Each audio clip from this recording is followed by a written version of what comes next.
Thank you very much, Steve. Yes, can we make data raw? I thought it might stand for like return on advertising something, but apparently it's, can we get it exciting? Can we really celebrate data? So earlier on today, I asked my panelists if connected television advertising can compete with data in digital advertising. There's a perception that digital advertising has access to so much more data. So is that actually true? And I'm wanting to like really dig into the perception and then the reality, and then talk about the data that television does have. But let's start with, I mean, I'm not going to introduce the panelists because again, you can see their names, but let's start with the buy side. So I have Caroline here. Can you tell me, Caroline, is TV a weaker proposition than digital because of data? No, I don't think so. I don't think TV has less data than digital. I think it's different. It's certainly siloed. For us on the advertising side or the agency side, we see there is a ton of data and very rich profiles. The broadcasters who also own and represent the TV channels have a ton of data about their consumers, the household, people's media habits, but it's very fragmented from one company to another. So being on the buy side, we have to often replicate and work with slightly different definitions of audiences for an entire media plan. And then we're looking at digital, there is a lot of data, but to be fair, depending how you buy, some of the large streamers, for example, don't let you apply as much as you think you could. So I think it's a whole balancing game of developing an audience and having consistency across platforms. And there's something about planning for audiences, but you don't necessarily transact on that same audience. And I think that's something buyers like us would love to see more. So then it becomes a new area of expertise, right? To understand all these different areas of data and the different way that the different parties, because it did sound very complicated on my panel earlier. There's lots of different parties you need to talk to now, probably more than before, and then you need to interpret all the different signals. Yeah, there's data from the advertiser, there's data from platforms, from the different devices, from the content owner. So there is a lot of data, but it's fragmented, and we're looking at stitching it together and breaking some walls so that data can flow better between. Jérôme, the data's fragmented. Yeah, so like Caroline said, there's been efforts. I mean, we happen to have access to a lot of set-top box data and a lot of great first-party data that we could use for TV. And there's been initiatives, like Think TV tried to launch common segments that everybody would be able to provide, and we invested and went and got the data, and it was all straight out of set-top boxes, and nobody wanted it, nobody used it. And I think to Caroline's point, part of the problem is when you're executing linear buys, it becomes difficult because if the data sources aren't the same, you're not necessarily able to do your national buy or even just a Quebec buy across different broadcasters and get the same results. So we kind of put all of that away, and now we're just trying to work towards a total TV offering.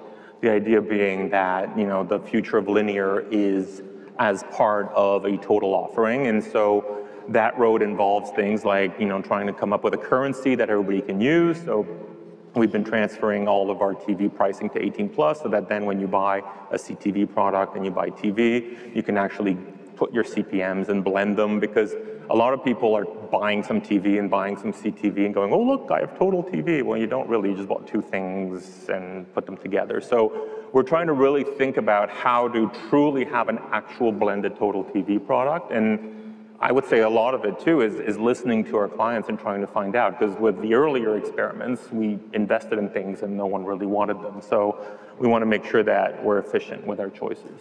So a buyer for the new world that you're doing, the total TV approach, they can buy across everything. Ideally, with the same person?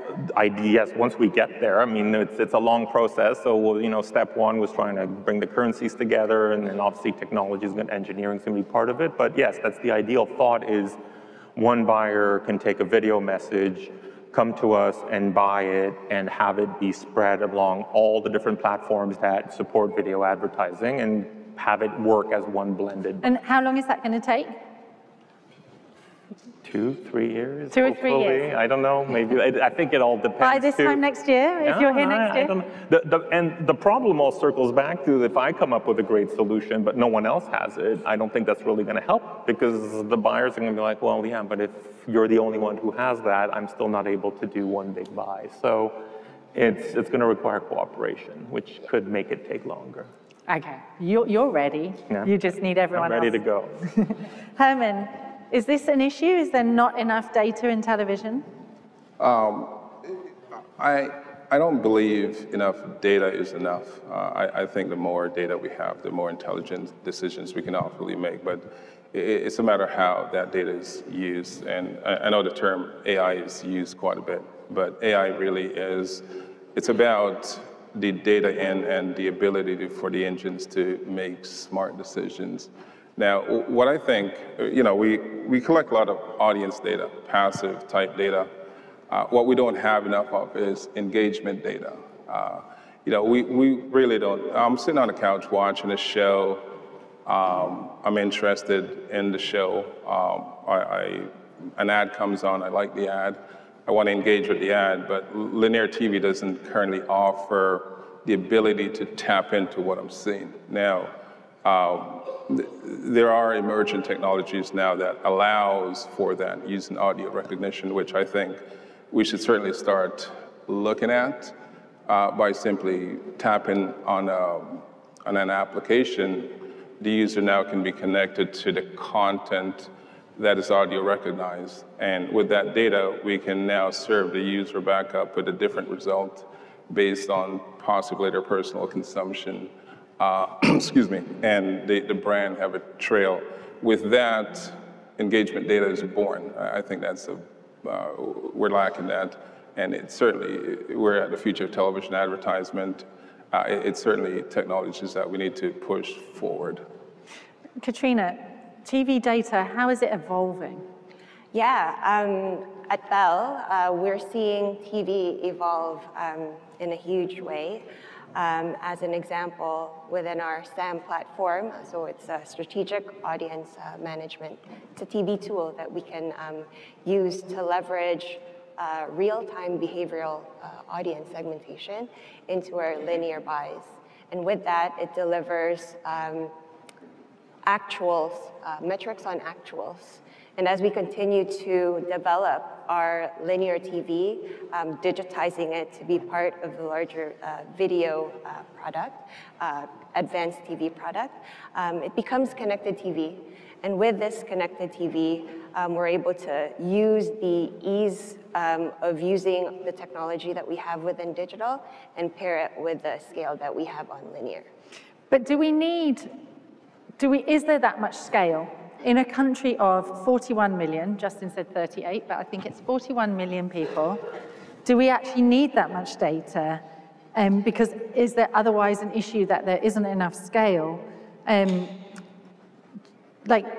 What do you think, Jérôme? Do we need that much data? How do we balance scale and data with a relatively small population? Yeah, there's a question of scale, but that doesn't take away from the quality of the data and the amount of data. So we certainly are able to mine a lot of data and help you target and help people make decisions and gain insights about how the people they're trying to reach behave. We do have to be careful where we see sometimes examples of people getting kind of carried away with the targeting, and you have to remember that, maybe that worked for their US business, but in Canada, that's gonna get them 3 people. So they have to be a little careful, I think, but in terms of too much, no, there's a lot of data there and all of it can potentially be useful, but it's just, remember that if you get too complex, then you might run out of people. Yeah, I'd say it depends for which brand. We still have a lot of brands who need wide reach and they have very broad targets and too much targeting might not bring the most for them out of television, but that also opens the door for new advertisers to television. And I think that's an opportunity for the content owners, the broadcasters to have new advertisers who could benefit from addressability and for which a national 18+ buy on TV didn't make sense, but with a smaller niche targeting, there's tons of value, and then it can justify having. And you've done that a lot in your career, right? You've brought brands that are new to TV to TV. Yeah, and we're seeing this more with more luxury products or more niche products, or even with some regionality where we couldn't necessarily make that happen before we had more pockets of addressability in television. So is there like an increasing growth? The more data, the more you'll be able to bring new brands to TV? I hope so. I think. Is there a limit? Well, I think it depends, you know, that television plays a role in the whole plan. I think brands often will start, D2C brands will start very focused on performance, then understand they need to also work on their brand. And so they're starting to invest more in television and find that it feeds their performance. So there's a balance there. Okay, so you've got to focus on the performance too. Katrina, how will you balance the data and scale? Do we need this much data? Can we over-target? Yeah, no, I think there might be like two different strategies, right? One is, you know, you want to target the right people, you know, more for personalization. And then the other strategy is reaching that mass scale. I think you want the best of both worlds because, you know, while you do have the capability to target potential buyers, you might be missing out on the ones that might have opted out of sharing their data. And so better to cast a wider net so that you're capturing the audience that you really need. Jérôme, can TV companies, I mean, realistically, can TV companies compete with digital platforms that have so much data? So I think compete is the wrong word. I think we should be talking about completing because really they complete each other. And it's not a question of TV trying to go out there and compete with all these new digital coming in. It's about figuring out a way to take the two platforms and have them work together. And from an advertiser perspective, you're probably using your same video creative on both of them. In some cases, we've heard people talk about adapting it, which I think is smart too, but it is all video. So the idea isn't to try and fight it. I think that that's a losing battle, and it's more about extending the content and having them work together to ultimately increase your reach. And if we're able to come to total video solutions in terms of pricing, that'll also help you plan and price and, to Wade's point earlier, get value out of it. Can you come to total video pricing then? Yeah, I think it's possible.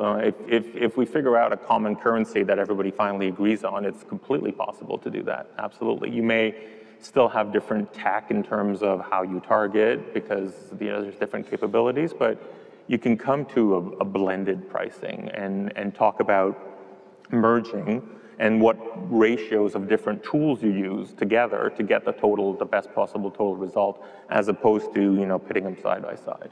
Katrina, can you effectively compete with a digital platform with all the data? I agree. I don't think it's a competition per se. What we're doing at Bell is we're evolving our TV inventory to become a bit more digitized, make it more smarter, give it the capability to use the benefits of digital, continue with the leverage of first-party data. With all of that said, you've got your data, you've got your scale. Of course, you can kind of compete with the other players. So I think marketers should be confident in whenever they're taking on Canadian publisher and broadcasters' inventory with or without data. Herman, do you think that we can really compete, that television can really compete with the digital platforms when it comes to data? Yeah, I absolutely do. But again, we need some new technology in the space to allow for that to happen. And I'll continue this theme throughout my discussion here on the stage, is that we're looking at a world in the future where I could simply open up an app, tap on that app, the app will use audio recognition to connect me to what's on the screen, brings it to my phone, could be an ad, could be a content. Now we've digitized TV. We've personalized it for me without having to interrupt what I'm watching. So, again, there is technology currently emerging that allows for that. we really need to rethink what we're doing here if we're looking at the future. So it's more about the consumer pulling the information to them. Yeah, it has to be individual, so it's one-to-one. This is a way for linear TV to have one-to-one interaction with TV. TV can compete well digitally, provided that we give the consumer the power to reach into the TV and bring it to our phone.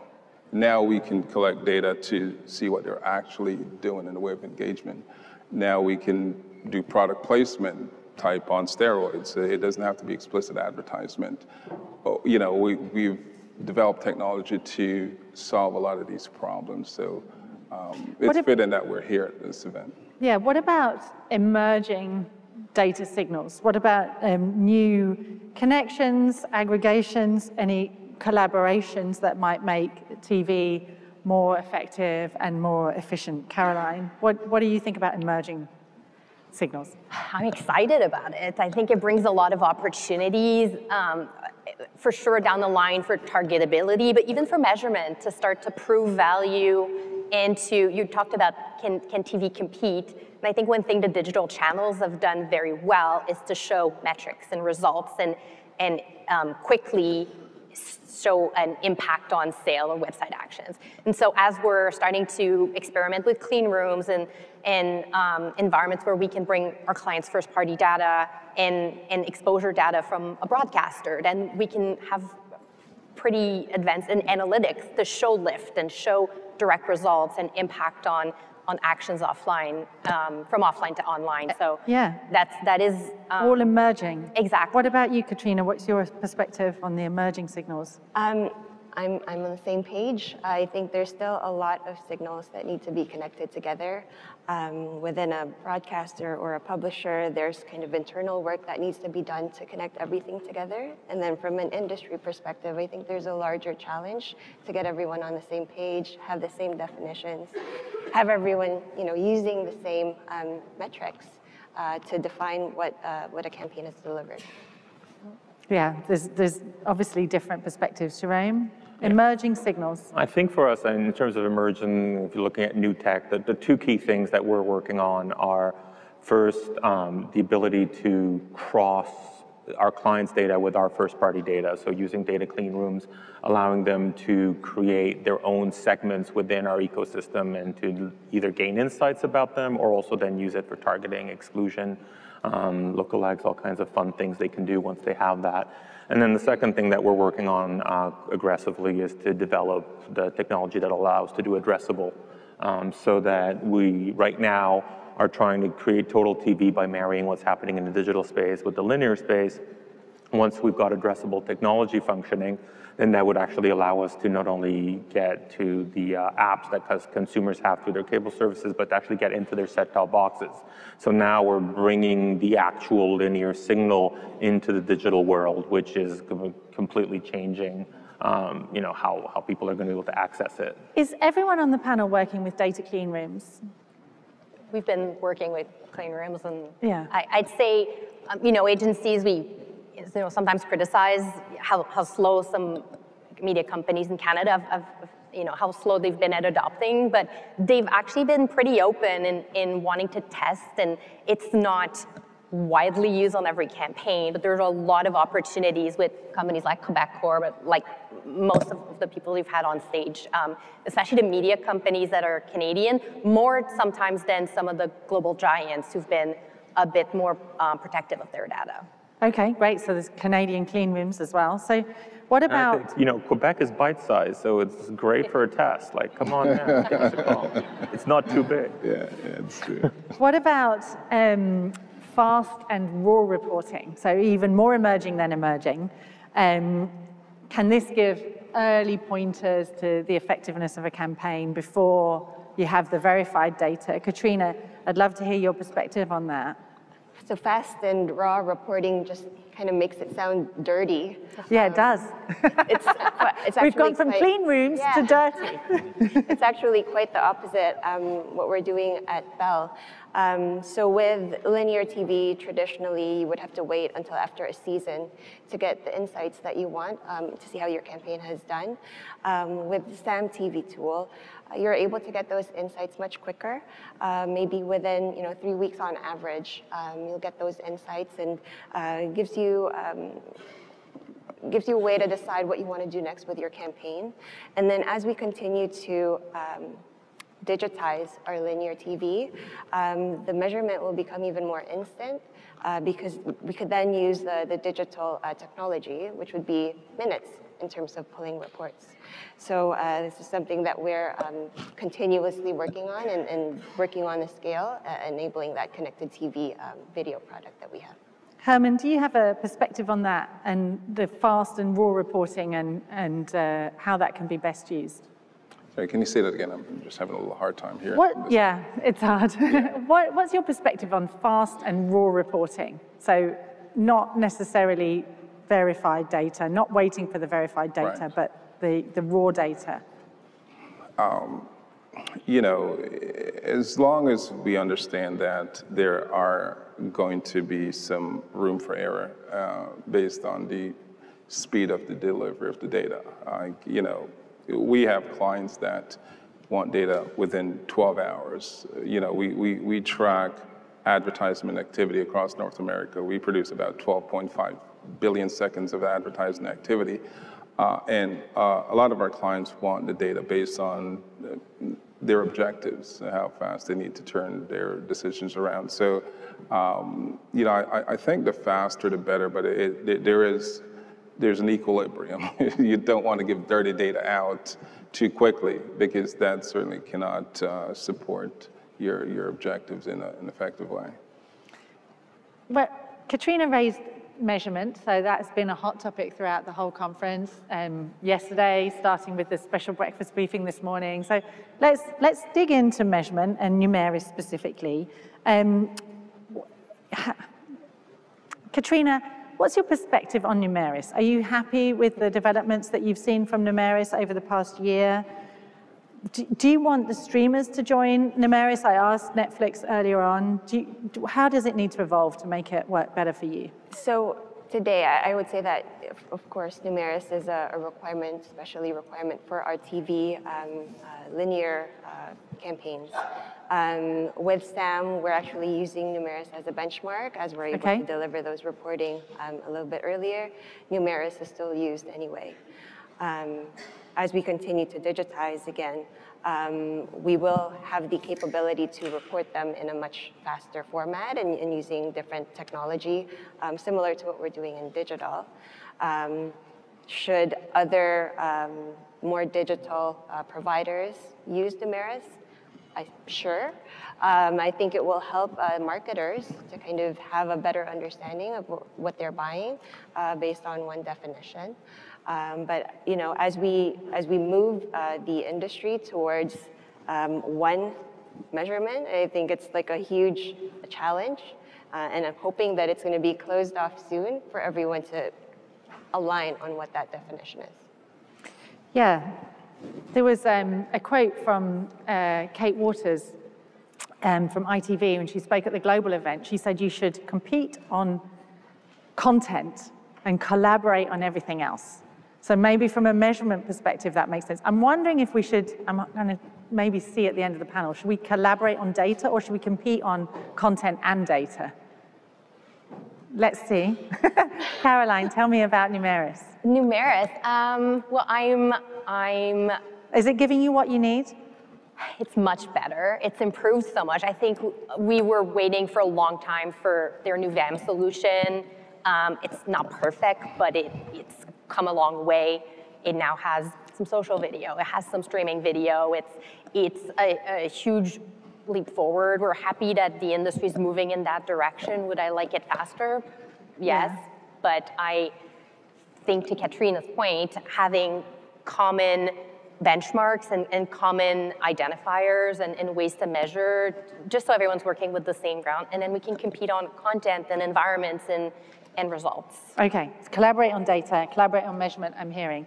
Herman, you've got quite an interesting perspective on Numeris and measurement. I don't want to date myself, but I was with Nielsen when we moved from diary to people meter some time ago, and the people meter technology I think was great when it was introduced. I think it's still a pretty effective tool right now, but with the advent of cell phones and the advance of technology, I think we need to rethink the type of device and how we use those devices, particularly the mobile devices, to collect data that, and again, it gives us not just the passive audience data, but also the interactive data of the consumer. Okay, great. So there's more to be done, but it's better than it was. Yeah, definitely. And if you worked in effectiveness before, you can improve it in the future. I'm hearing compete on content, collaborate on everything else. It's clear there's some innovation around clean rooms. There's been some innovation around engagement, looking at outcomes, looking at the different requirements that customers want, but compete on content, collaborate on everything else, including data. Please join me in thanking my panelists.